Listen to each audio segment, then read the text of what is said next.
한국전쟁 70주년, 연평도 포격 10주년을 맞아 준비한 기획보도 마지막 시간입니다. 오늘은 서해 5도 종합발전 계획을 점검합니다. 정부는 10년 동안 약 9천억 원을 투입해 서해 5도를 발전시키겠다고 약속했습니다. 그런데 올해까지 투입되는 예산은 채 4천억 원이 안 됩니다. 결국 종합발전 계획은 5년 더 연장될 것으로 보이는데요. 지난 10년의 실적과 앞으로 5년의 과제를 짚어봅니다. 이정윤, 이형구 기자가 연속 보도합니다. 지난 2010년 11월 23일 발생한 연평도 포격 사건. 1953년 7월 휴전협정 이후 민간을 상대로 한 첫 대규모 군사공격으로 주민들의 상처와 아픔은 컸습니다. 북한의 군사적 위협으로 불안에 떨고 피해를 입고 있는 서해 5도 주민들. 정부는 연평도 포격 사건을 계기로 서해 5도 지원 특별법을 제정했습니다. 특별법까지 마련한 목적은 주민의 정주 여건을 개선해 소득 증대와 생활 안정을 높이기 위해서입니다. 정부가 약속한 서해 5도 종합발전 계획은 제대로 추진됐을까? 정부는 2011년부터 2020년까지 예산 9,109억 원을 투입하겠다고 밝혔습니다. 하지만 추진 실적은 초라합니다. 올해까지 투입되는 예산은 3,690억 원. 집행률이 40%에 불과합니다.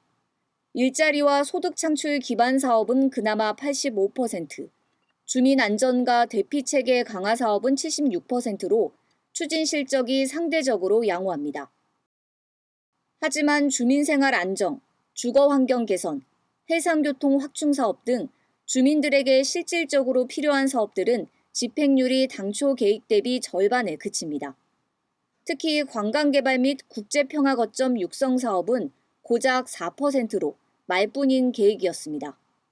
지금 10년이 됐는데 실질적으로 정부가 발표한 걸 35%에서 40% 지금 집행하고 있다고 했는데 그 안에 들어가보면 실적으로 디테일하게 들어가 보면 SOC 사업, 그러니까 해군 부대 기지 만든 거, 그다음에 군함들 갖다 붙이는 부두 만든 거, 이런 건 사실 주민 정주 요건에 아무 관계가 없는 거잖아요. 그런 것도 사실은 그 서해 5도 특별법으로 인한 예산 지원이다 이렇게 분류했거든요. 그런 것까지 다 빼면 실질적으로 주민 정주 여건에 들어간 비용은 한 15% 정도밖에 안 됐어요. 그리고 어느 정도 정부가 지금 무관심하냐면 위원회가 있어요. 서해 5도 특별 지원위원회가. 근데 이 위원회를 한 6년, 7년 한 번도 안 열었어요. 특히 핵심 사업 중 하나인 연평도 신항건설 계획은 첫 삽도 뜨지 못했습니다. 연평도항은 물때에 따라 여객선이 드나드는 시간이 다르고 1,000톤급 이상 선박은 접안이 어려운 상황. 당초 정부는 연평도에 5,000톤급 선박이 접안할 수 있는 신항을 만들겠다고 약속했습니다. 이를 위해 연평도를 국가관리 어항으로 지정했지만 현재까지 진척이 없는 겁니다. 참다 못한 주민들은 지난해 이낙연 국무총리에게 신항 조기 착공을 촉구하는 탄원서까지 제출했습니다. 정비 여건 개선을 위해서는 연안여객 중고용기의 도입 등 접근성을 확보하는 것이 가장 중요하고 접근성을 확보하기 위한 신항 등 기반시설 마련이 절실합니다. 정부의 약속을 믿고 정주 여건 개선을 기대했던 서해 5도 주민들. 기대와 달리 약속은 제대로 지켜지지 않았고 생활 여건도 크게 개선된 게 없는 현실에 허탈감만 커지고 있습니다. 인천 뉴스 이정윤입니다. 인천 연안여객터미널이 섬으로 들어가려는 인파로 북적입니다. 장마가 시작되면서 뱃길이 자주 끊기자 사람이 몰린 겁니다. 병원 방문차 육지로 나왔던 주민은 사흘 만에 겨우 들어갑니다. 병원 예약 때문에 왔는데 그게 아주 불편해요. 바람 불면 못 가고 안개 끼면 못 가고 보건소밖에 없지. 보건소에서 할 수 있는 게 있고 할 수 없는 게 있잖아요. 서해 5도 특별법에 해상교통과 기반시설 확충이 담겨 있습니다. 하지만 여전히 결항률은 30%가 넘습니다.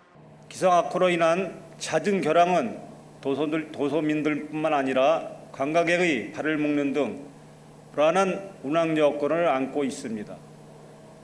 2019년 선박 검사 정비 등의 사유를 제외한 순수 기상 악화로 인한 결항 횟수는 전체 결항 횟수의 약 30%였고 2018년과 2017년에도 각각 43%와 39%의 높은 수준을 차지합니다. 올해 서해5도 종합발전계획이 마무리되지만 이처럼 풀어야 할 과제가 많은 상황. 정부는 사업을 5년 더 연장하는 방안을 추진하고 있습니다.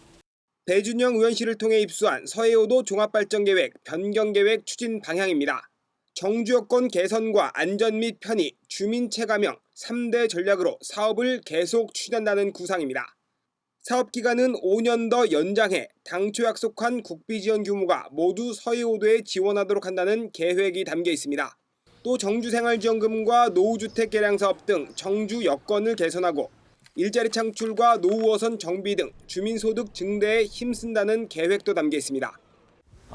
여태까지 38%밖에 지원되지 못했다는 것은 아무래도 저희가 반성해야 될 부분입니다. 그래서 1차 때 그 집행되지 않은 나머지 잔여분을 2차 때 집행되도록 최선을 다하겠습니다. 특히 문화, 체육, 관광 부분이라든지 이런 보건복지 분야에서는 덜 집행된 걸로 돼 있어서 그런 거를 좀 중점적으로 할 거고요.